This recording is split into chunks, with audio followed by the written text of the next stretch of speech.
This is the second topic in the Workplace Culture, Professionalism and Making the Most of Your Placement module. In this topic, you'll find out about key features of Australian workplace culture.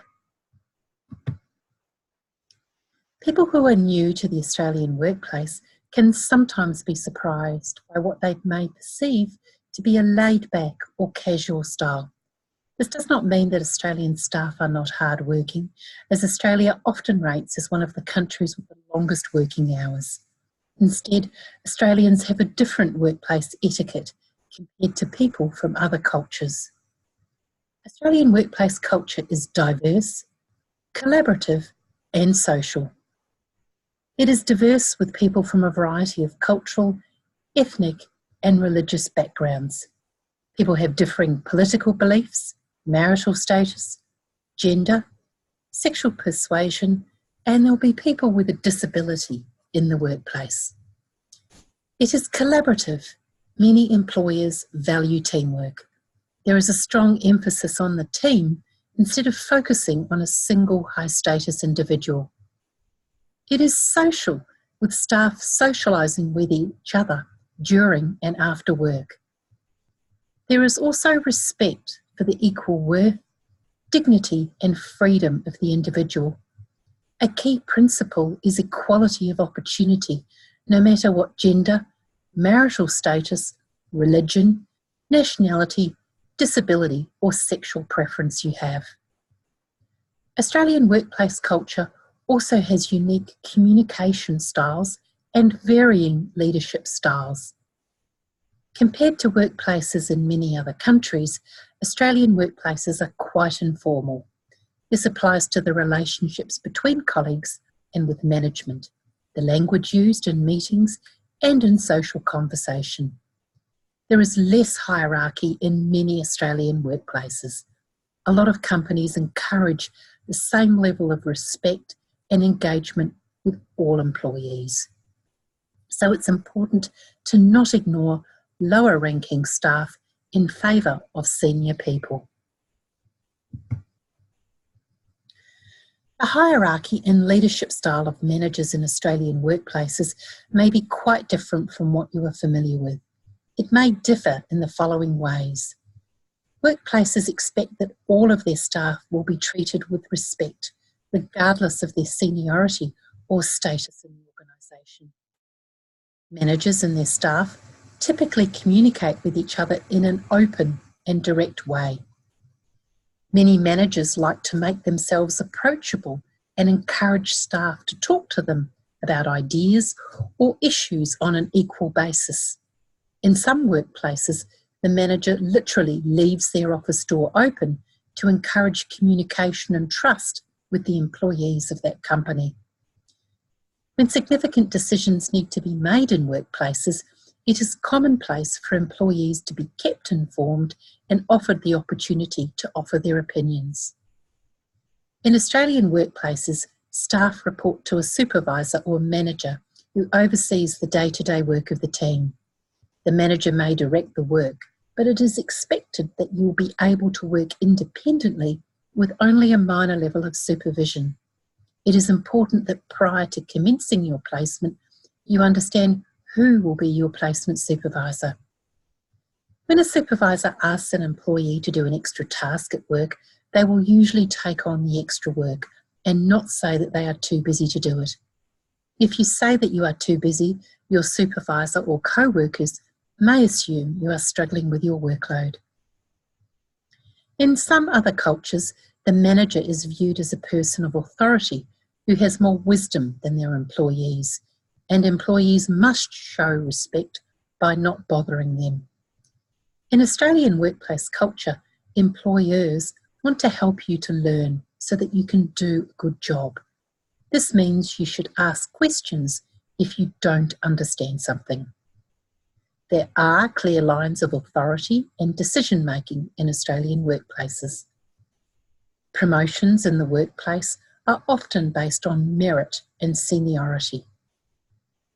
Take a moment to think about the hierarchy and leadership styles of the organisations you have worked for. How did they differ from these descriptions?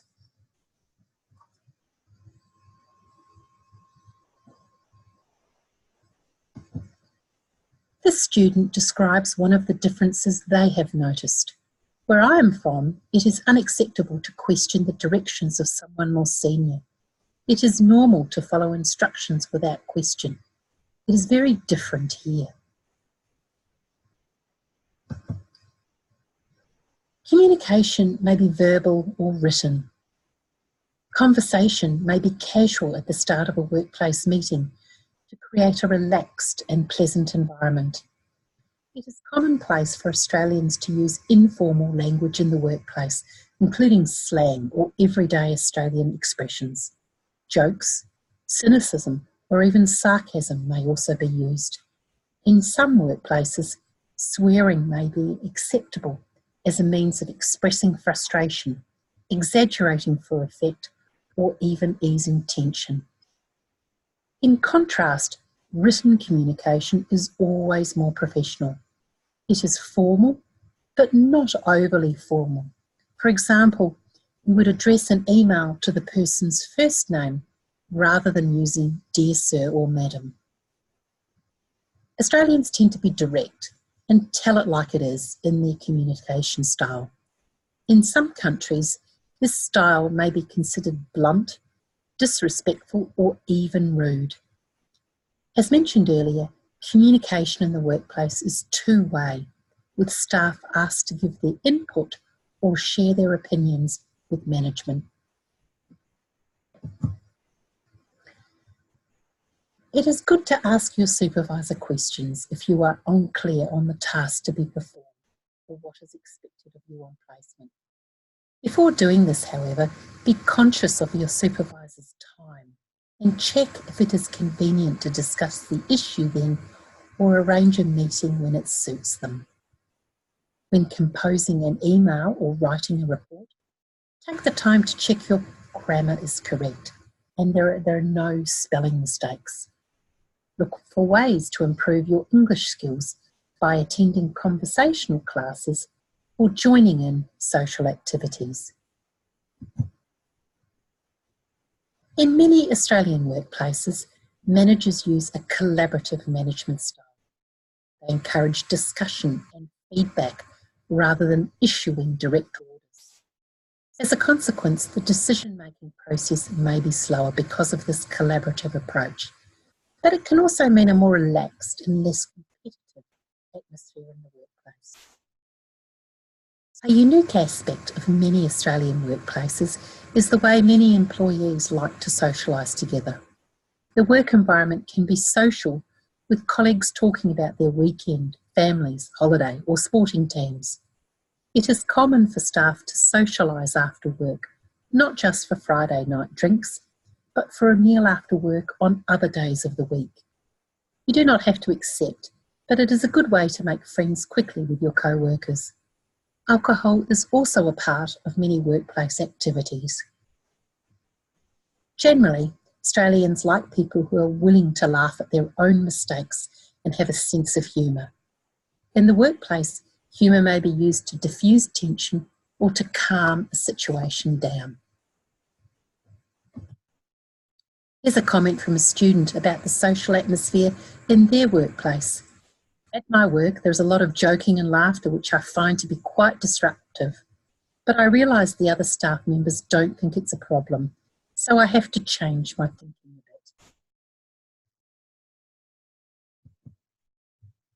It's important to understand the expectations of an employer, as failure to do so can result in you experiencing problems in the workplace.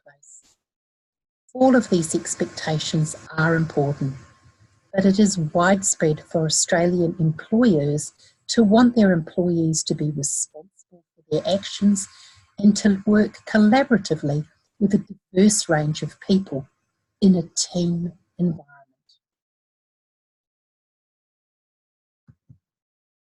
In Australia, there are 3 levels of government. This can mean there are lots of rules and regulations governing workplaces to ensure everyone is safe and comfortable in their workplace. There are clear rules governing illegal discrimination and harassment to protect fairness in the workplace, as well as national laws governing workplace safety, called Occupational Health and Safety, or abbreviated to OH&S. When undertaking a placement, it is usual for you to complete induction activities, including information on the organisation's policies, such as workplace health and safety.